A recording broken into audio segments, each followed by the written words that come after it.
টানা বৃষ্টিতে রাস্তার ওপর দিয়ে বইছে জল, জলমগ্ন হয়ে পড়ল বাগডোগরার এশিয়ান হাইওয়ে।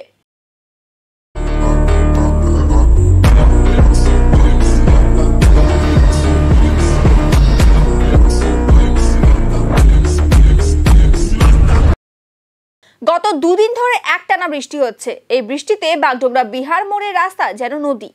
নিকাশি নালা পরিষ্কার না করায় এই জল জমেছে বলে অভিযোগ গাড়ি চালকদের। এর ফলে সমস্যায় পড়ছেন গাড়ি চালকেরা থেকে শুরু করে সকলেই। বৃষ্টি বাড়লে জল আরও বাড়বে বলে আশঙ্কা স্থানীয়দের। হাওয়া অফিস সূত্রে খবর, আগামী কয়েকদিন জেলায় জেলায় বৃষ্টি বাড়বে। বৃষ্টি বাড়লে জল আরও বাড়বে। আজ উত্তরবঙ্গের বিভিন্ন জেলায় ভারী থেকে অতি ভারী বৃষ্টি হবে।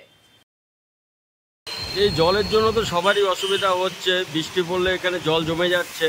আর এশিয়ান হাইওয়ে যেটা রোডের কাজ করে গেছে, হাই ড্রেনটা ক্লিয়ার না করে ওরা উপর থেকে ড্রেন বানিয়ে কাজ করে গেছে। এই কারণে বর্ষাতে জল জমে যাচ্ছে। আর সাধারণ পাবলিকের তো যাতায়াতে অসুবিধা হচ্ছে। গাড়ি গুড়ি এখানে সব কি ভেসে যাচ্ছে। টোটোগুলো তো একটা টোটো তো ভেসে চলেই যাচ্ছিল, ঠিক আছে। তো এখানে পুরোপুরি দোষটা দিলে এশিয়ান হাইওয়েরই দোষ এটা, ঠিক আছে। এশিয়ান হাইওয়ে হচ্ছে ড্রেন ক্লিয়ার না করে রোড বানিয়ে গেছে, সাধারণ পাবলিকের পুরোই অসুবিধা হচ্ছে। এখানে বলবো, এখানে স্কুলে বাচ্চাগুলো যায় একদম পুরো নদীতে হয়ে গেছে। এখানে মহানন্দা তিস্তা তো এখানে দেখা যাচ্ছে, অত দূর যাওয়ার দরকারই পড়ে না। এটা হাঁটি করছে বলে রাস্তা, এটা রাস্তা দেখুন তো, জল এরকম পাবলিক আসা যাওয়া করতে পারবে না। গাড়ি ডুবে যাচ্ছে, একটু হলে তো আমার গাড়ি ডুবে যেত। আমি যে গাড়ি চালাই, আমার যদি এখন মালিক যদি না বলতো তাহলে তবে এই জলে আমার গাড়ি ডুবে থাকতো। এখন তারপরে স্টার্ট হতো না গাড়ি। এখন এই দৌড়ায় আসলাম বাড়ির থেকে, এই ভিজে দৌড়ায় আসে, এই যে দেখলাম যে আমার গাড়ি ডুবে আছে, পুরো চাক্কাল সব ডুবে গেছে। এই রাস্তাতে পাবলিক বাচ্চাগুলো হাঁটতে পারতেছে না এই জলের মধ্যে। কী করে এখন অন্য রাস্তা দিয়ে ঘুরে যাচ্ছে, যেটা এখন গুটসাবাড়ি স্কুলে যাবে, ও এখন আপার বাগড়া হয়ে আসতেছে এইখানটার জন্য।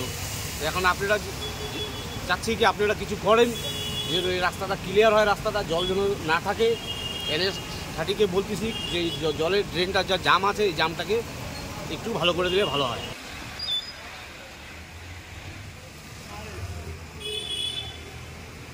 নদী হয়ে গেছে,